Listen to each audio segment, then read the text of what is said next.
കണ്ണൂർ ബാരാപ്പോൾ ചെറുകിട ജലവൈദ്യുത പദ്ധതിയുടെ കനാലിൽ ഗർത്തം ഉൽപാദനം പൂർണ്ണമായി നിർത്തി. വെള്ളം സംഭരിക്കുന്ന ഫോർവേ ടാങ്കിന് 500 മീറ്ററോളം മാറിയാണ് ഗർത്തം രൂപപ്പെട്ടത്. സുനിൽ ഐസക് വിവരങ്ങൾ നൽകും. സുനിൽ, അവിടെ ഇപ്പോൾ ഉന്നത ഉദ്യോഗസ്ഥർക്ക് എത്തി പരിശോധന നടത്തിയിട്ടുണ്ടോ? എന്ത് സംഭവിച്ചതെന്നാണ് കരുതുന്നത്? ഒരു പ്രാഥമികമായ പരിശോധന മാത്രമാണ് ഇപ്പോൾ പൂർത്തിയാക്കിയിട്ടുള്ളത്. അതായത് കനത്ത മഴയെ തുടർന്നാണെന്നാണ് സംശയിക്കുന്നത് ഇതിന്റെ ഒരു ഗർത്തം രൂപപ്പെട്ടിരിക്കുന്നത്.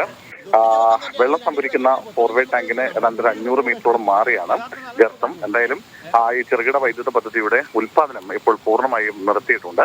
അത് ആ ഗർത്തം രൂപപ്പെട്ട സ്ഥലം പരിശോധിച്ചു എന്നാണ് നമ്മൾ അവരുമായി സംസാരിച്ചപ്പോൾ അറിയാൻ കഴിയുന്ന കാര്യം.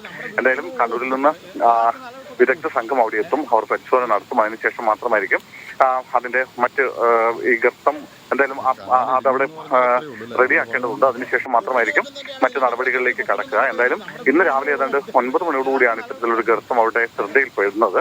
ഇതേ തുടർന്നാണ് തൽക്കാലത്തേക്ക് അവിടുത്തെ വൈദ്യുത ഉൽപാദനം ഇപ്പോൾ നിർത്തിവെച്ചിരിക്കുന്നത്.